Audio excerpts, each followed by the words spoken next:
Hey everyone, it's Jonathan, and back again with another Partners in Education video. And while a lot of these videos are around the issue of education and primary education with our children, I do want you to know that Partners Education expands and transcends just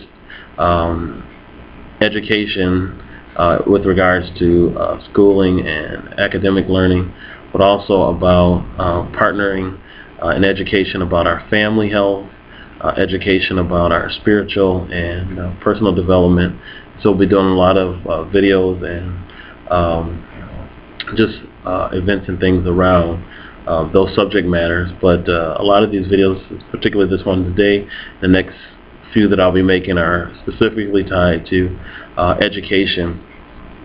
There was a documentary made about 2 or 3 years ago by Geoffrey Canada and a group around the issue of education, and it was called Waiting for Superman. And this idea that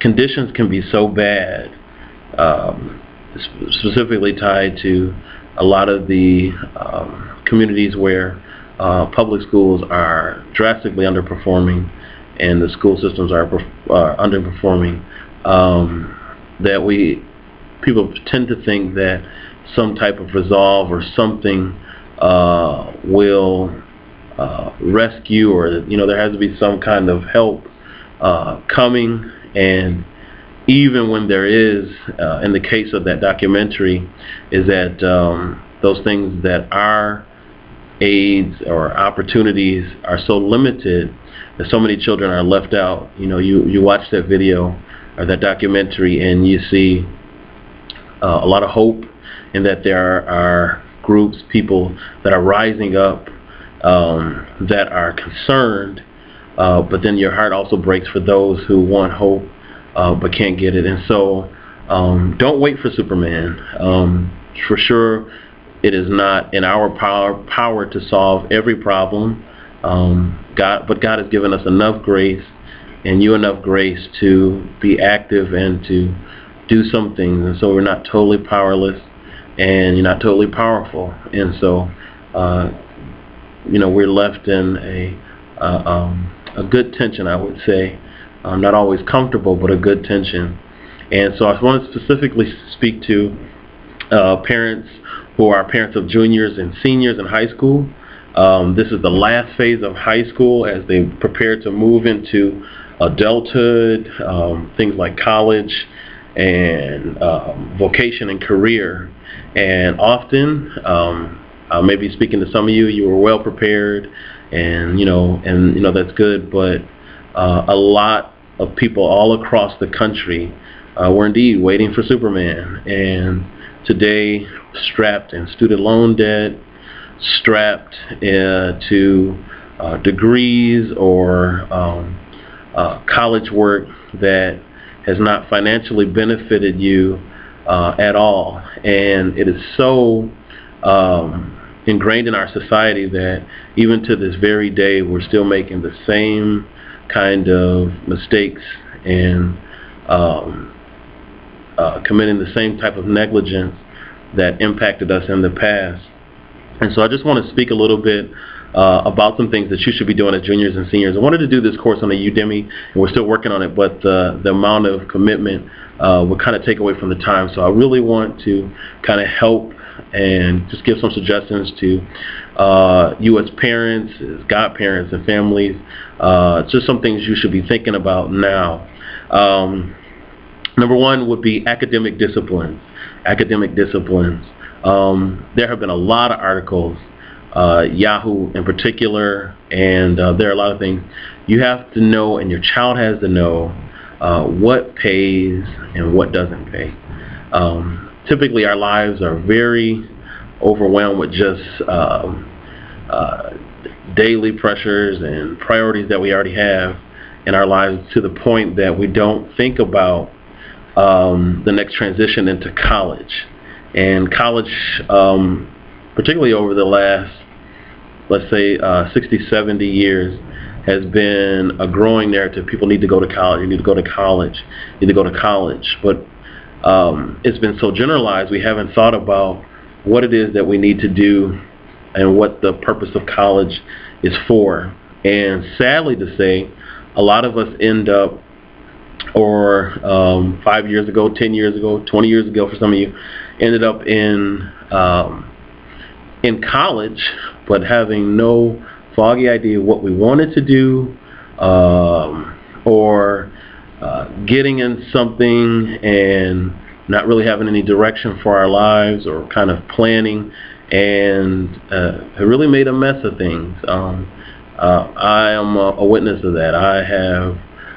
Looking back, I could have done a lot of things a lot better, but that's why I'm here, because maybe I can help some child, and specifically your child. And so we got to know about academic disciplines. And a lot of times parents, and I've asked my children, and many of you have asked yours, and they'll tell you, I don't know, but we'll sign up for college. And I'm still amazed about how many children today will still choose a college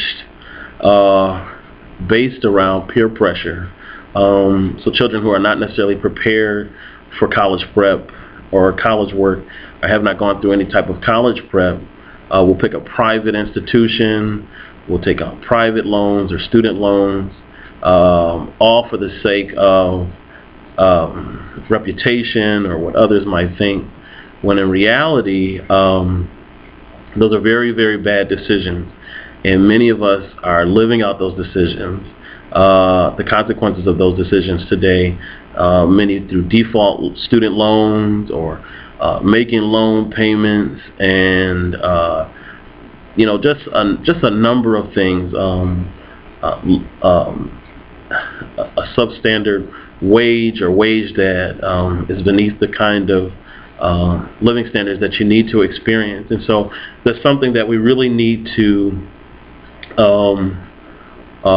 work on. If your child enters into a degree to take psychology, well, it's important for us to let them know that a psychology degree generally will take graduate work. So not just the 4 years or undergraduate, we'll take graduate work as well. A lot of our children will enter into a lot of social science degrees, but social science degrees, particularly undergraduate degrees, a lot of them do not have the payoff in which we invest in education. Typically, education today are at least $25,000, but upwards, you have people going to $200,000 of debt and investment, and coming out with jobs that pay $20,000. And so clearly, over and over again, through your own experience, it is technology and science and math, and those happen to be the jobs that are our field, and those happen to be the areas where we are academically weak in. And so we have to find ways to where our children are, if they are going to college, and if you're serious about your child going to college, then as a junior and senior, you need to be prepping them toward thinking about those things, and sometimes being proactive. I'll be talking more about this, how to maybe assessment tools, but just I wanted to get this out today. Some very practical things. If they have a college in mind, you need to contact an admissions counselor. Contact an admissions counselor and begin to find out what things they need, what things are typical requirements to be accepted into a school, what kind of opportunities are there for scholarships, what are institutions looking for. And I will say this, it's never too late. But when you are in the junior and senior phase and you're kind of starting this process, you are behind the 8 ball, but you're not out of the game. So don't turn this off. Don't be discouraged. I'm just letting you know. A lot of things that I've learned too, while I'm doing my postgraduate studies, finishing up my dissertation, keep me in your prayers that I finish, is this AP. A lot of our children are doing very well in math, doing very well academically, and they're put in advanced classes. and a lot of AP, but what I have discovered is statistically is that the majority of children do not even take the AP exams. What's special about AP is that it is advanced credit, often considered by institutions, college institutions, as college level learning. If your child is doing AP, then you really need to push them to excel, especially if it's just one, because what that will demonstrate to a college is that your child is ready for college level work, and that will help them get in the institutions that they perhaps really desire to get in. Some of our children, it doesn't matter where they go. They haven't thought about where they go. They just might not want to go to the community college. But I will say that many of your children need to go to the community college. A lot of this has to be honest about yourself. My child has not done a lot of college prep work, maybe does not have the best study habits or work ethic, and that's just an honest conversation. As a confession, if you want to hear it, I took me a long time to enjoy being a learner, and I regret that it's just a part of my life experience that I didn't take things as serious, because sometimes I just didn't have the framework. But hindsight is always 20/20, but we can definitely help our children and future generations so that they don't make the same mistakes. So again, those of those that are in AP, make sure that you know those test dates. Those are test dates. I think generally they're in May or June of every year. It's kind of a set calendar. So a big thing I'm going to talk about in these videos are important dates that we need to remember. All across the country, there are 2 major tests for juniors and seniors, and especially for seniors, but juniors as well. The SAT and how we prep. I would say to parents, use a practice test. A lot of these are available at your local libraries for free, but even if not, the $30, $40 will be worth it. It is much better to spend the $30, $40 than to waste a lot of student loan money that is today drenched in excessive interest and slowly being dominated by private institutions that aren't required to have the same grace as government loans. But even a lot of our Stafford and government loans have become systems that keep us continually trapped. Some have even called it the new form of slavery, because we're continually trapped under it. And the thing about PSATs and these particular tests is that institutions are ranked based upon test scores and the performance.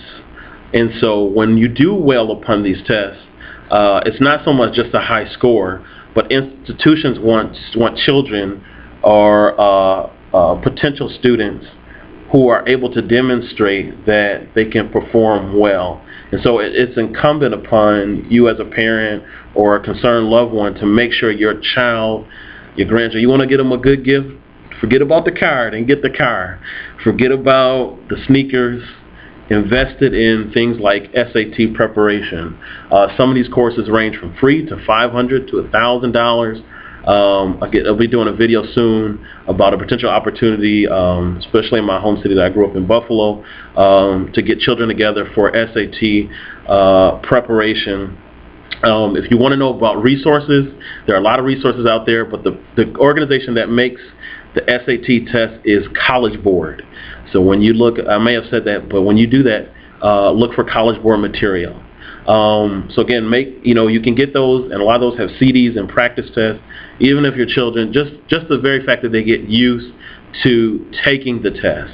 A lot of people do the test over and over again for the very fact that it's about the highest score when it comes to taking the SAT. But a lot of children just take the test once with either no preparation or little preparation. But just the very act of taking the test gets them familiar with taking it. And sometimes a lot of people just do that, just take it over and over again, just so as people get familiar with it. But the more you put into it. Another thing is called the PSAT. Now, a bad uh, stereotype of the PSAT is that it means practice. It actually does not mean practice. It is a preliminary SAT, National Merit Scholarship Qualifying Test, meaning that a lot of people are granted scholarships by how they perform on the PSAT. And so while it is not the SAT, it very much weighs in the decision-making and evaluation process of college institutions.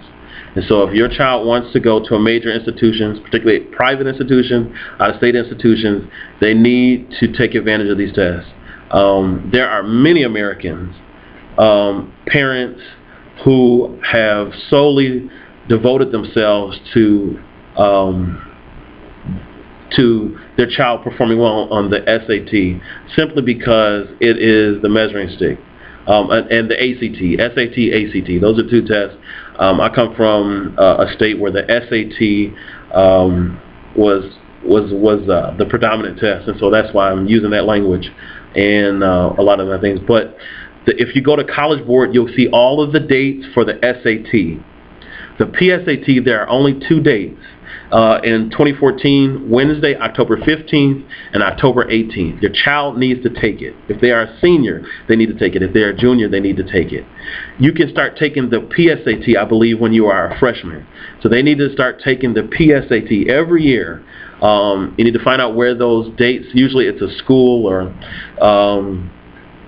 some kind of perhaps building within civil society, perhaps a church or some building, but you need to find out where those are, and your children need to take it, particularly juniors and seniors, but you can start doing it as early as freshmen. A lot of this I'll put in the other video. You need to get together a portfolio. I'm a homeschooler, so I have to do transcript as well, but portfolios, begin to look for things like internships. It's the summer. The summer is almost over. We are halfway through. I'm in the state of Kentucky right now, so it's literally about 4 or 5 weeks. But there's still opportunities. If you know what your child is interested in, then there are definite, well-defined and well-structured internships. But there are a lot of ways for your children to engage the area of discipline that they show interest in through informal means and ways to get them involved. And so you want to begin to keep a record of those things. A big thing that we have here in where I live in Jessamine County, which is just outside of Lexington, and in Lexington as well, is that the libraries, and this is all around the country, are offering a lot of courses. And not just general courses, but very specialized courses, and a lot of those will have to do with cutting-edge topics, things like app development, game development, and so you want to begin to engage those opportunities. If you're in the inner city, you want to look in some of these adjacent counties and cities and towns, sometimes opportunities that are not in the immediate inner cities are available in other places, and they're available to you because they are offered through the public sector, and so they're meant to be public good, but often excluded to people who are in the inner cities because we just don't know they exist, and just a lot of things that are working. So you want to do that.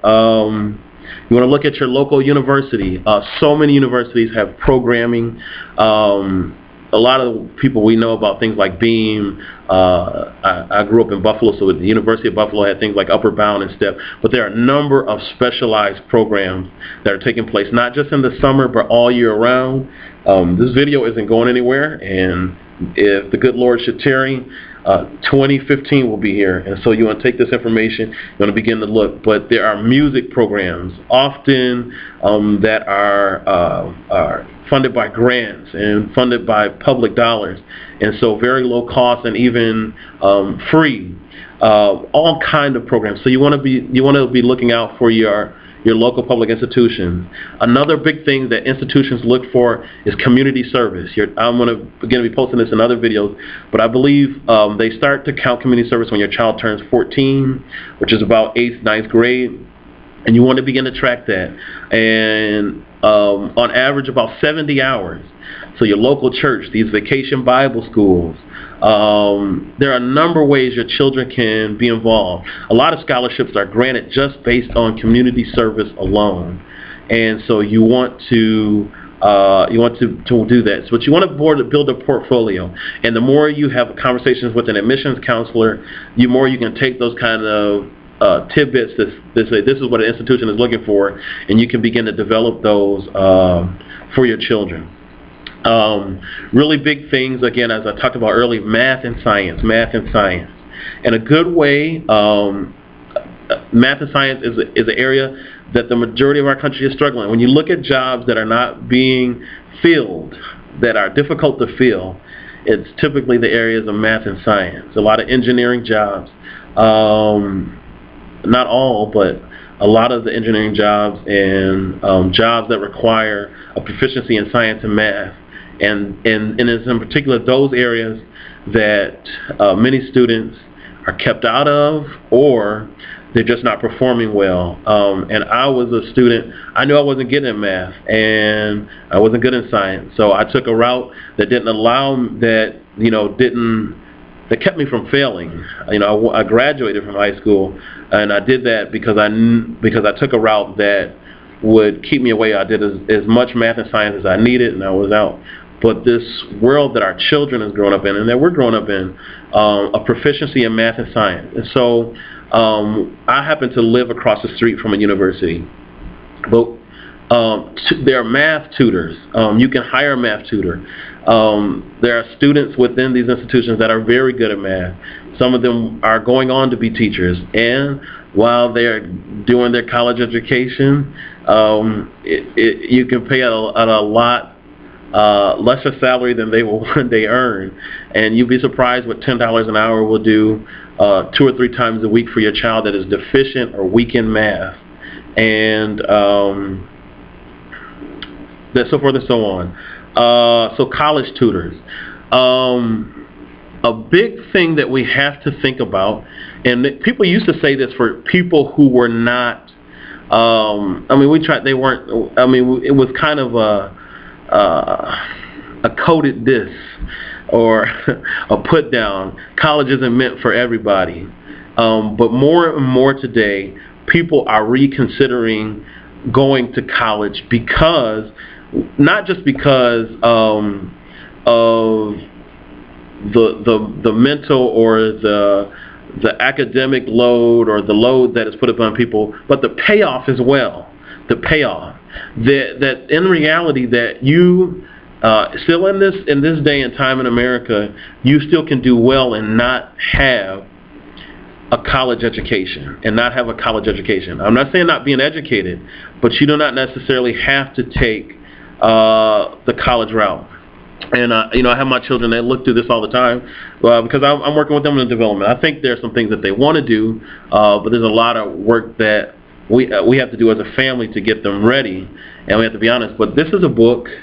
It's called, and they do one, I believe, every year, 300 Best Jobs Without a 4-Year Degree, and they put out a volume, I believe, every year or every other year. But you want to go through that because a lot of these jobs, they do pay well. And it's sometimes it may be just how to get a part of a union or a certain number of trade hours and trade schools that are much less than cost and much less costly, and they become a viable option instead of college. And so just saying, oh, I have to have a college graduate. No, we don't. It may not be necessary because one, your child either doesn't know what they want to do, or they know what they want to do and it's not necessarily requires a college degree. So again, I'm not being anti-college. I'm just saying we have to count the cost, you know. Another thing to do, and you know, this is a big deal. I have my children going through this as well, and this is a book on developing a micro business. It's been a little worn, and my sons, they actually do something with shoe care, and we've been working on that. But there are a number of ideas, and books like these are supposed to be so fundamental and kind of simple, so that your middle schooler, high schooler can go through these and actually literally start a business. And these particular books, she's not going to pay me anything, but I'm giving her by Carol Top, and you may find some other resources. And your children can begin to start their own business, and it gives them a lot of ideas and a lot of creative ways. But these kind of things require your involvement to help them do it. You can't just give it to your children. I know, again, because of priorities and a lot of life things that are going on, sometimes this can be overwhelming. It's like, I got enough going on, I don't have time. But we have to help our children. If anything, we should be learning from what's going on in Detroit with the issue of water, what's going on at the border, and Central American and South American children, Hurricane Katrina, and those that were left in the city, is that, listen, you can be trapped in a system of powerlessness, and when chaos and the bottom falls out, there's no safety net. There's no safety net. I mean, it's hard to imagine. For those of you, my heart goes out to you, my prayers go out to you in Detroit, where they're talking about cutting people's water off, where they're talking about cutting people's pensions after they have worked years. And a lot of that is because it's just been in our conscience that, oh, it can't get that bad. But there's enough evidence to say that we have to be proactive. We really do. We really do. And a lot of it does take God's grace. I'm not saying that I have some foolproof system, or that my children are going to come out wealthy or whatever. But we have to do the most we can to prepare in light of what's going on. Take what you see as life lessons. And so those are just a few things. Again, trying to work towards developing better forums so that we can engage. If you're I am on Facebook now, but still posting on LaDonna's page, just so that we can get just more exposure. But I just like to help people, like to help families. I'll be doing a number of videos. This is for juniors and seniors, but I'll be coming back in a moment for 8th through 10th. Then I've kept you for a half an hour now, but hopefully I've given you some things to think about, and that's all.